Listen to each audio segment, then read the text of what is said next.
If you ever make it big time, make sure you help those in need. When I do business, it's never about the monetary aspect. It's about changing people's lives, letting people, understand that, you can still have fun. So that's what I wanted to do. I wanted to be like, hey, whenever I do business, it's not about the money. Muhammad Ali said, you could tell a lot about a man how he treats the janitor. If a man treats a janitor like shit, he's gonna treat everybody like shit. So after that, I was like, you know what, I need to just stay cool, because all this could be taken away, especially if you make crazy decisions. So, my thing is to take care of my family, lead by example for people like us, people who want to follow in our footsteps. Criticism to me is a double-edged sword. You can take it and listen to it and fade away, or you can listen to it, find some truth in it, and better yourself. I don't let people tell me what I can and can't do.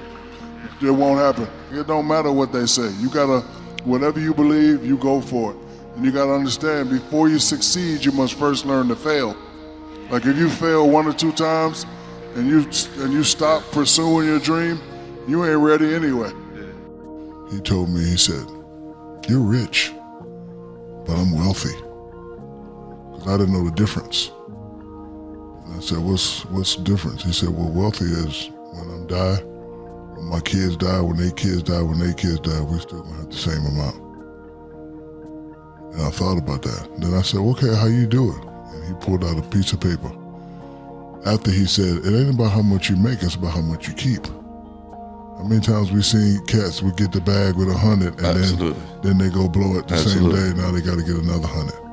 So he said, if you got $100, you save that. That's 50. He said, rich people will say, okay, I'm saving 50 and I'm doing that. But he said, the wealthy does this. You save that. This, ball out. House, chain, car, whatever you want, but 75. Save it, yeah. That's what he said. It took a lot of strong discipline, and I got touched up a few times, but only thing I could do is thank you. Like, I've been able to live how I want to live and do what I want to do because I listen. Like, his main thing, listen. Once I started listening, doors started opening up. My dream in high school was to make $8 million for 10 years. I was able to get $40 million my first contract, but because I listened and because I had that discipline, I ain't played basketball in 15 years, but I live a really, really good life. It's a shame that, 60% of professional athletes, after they're done, they have nothing. So then I said, okay, I don't want to be like the rest of these NBA players. I got to teach myself, because this is something that we don't know. Like, my family work paycheck to paycheck. We never had no money, but I had to get that Benz. I had to get my mom a Benz. Like, I just had to get that first. So after I spent that $1 million in a day, I sort of, educated myself. Yeah. And it's okay not to know nothing. So if you don't know nothing, you just ask questions. Yeah. So everybody I saw that was successful, how you do that? How you do that? How you do that? And the first book I bought was The Dummy's Guide to Starting Your Own Business. Everybody should get that book, because they give you all the answers on how to start a business, how to be successful, what to look for. So after that, I became a little more literate, but I still didn't know a lot.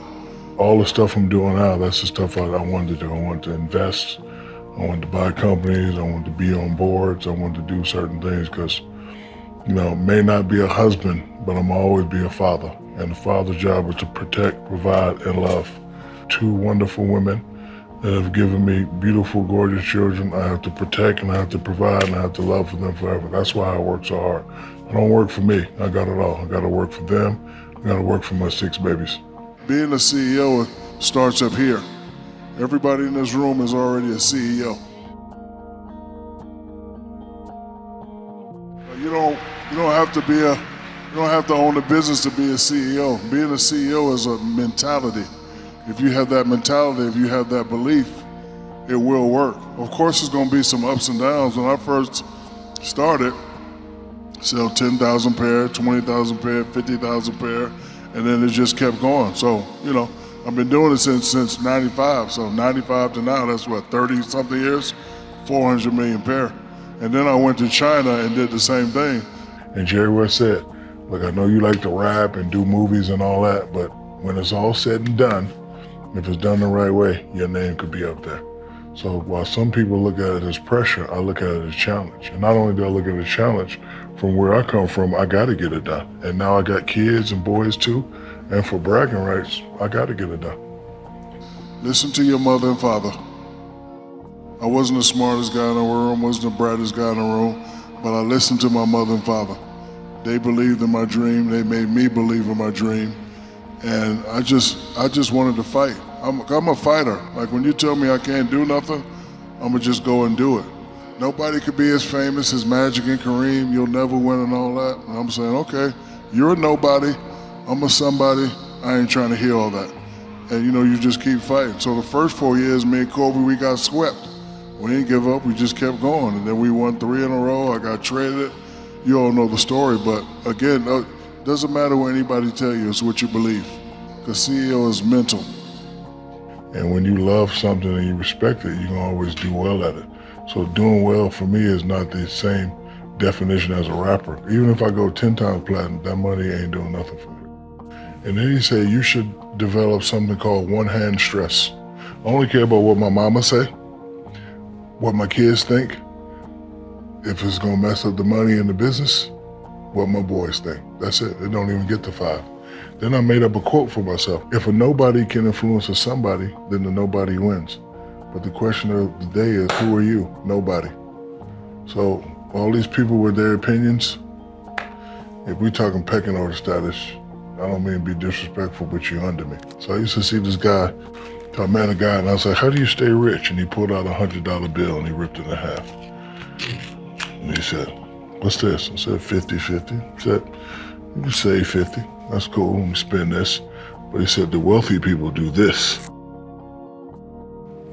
You save this, ball out with that. Whatever you want to do. So I didn't really spend none of my checks until I got married. When it comes to a position like that, I've seen greatness. I've helped bring greatness up. I played with Penny, I played with Kobe, I played with D-Wade, I played with Bron, I played with Nash. So I know what greatness is. So when I see somebody that has that, it's my job to push them. But again, when I say, oh, he's hating, nah, I don't have to hate, brother. Education is something that can never be taken away from you. You have to retire from basketball, you have to retire from NFL, you have to retire from being a rapper, you have to retire from being an actor. But if you don't have education while you're doing all that, you'll be one of those stories that we all know about.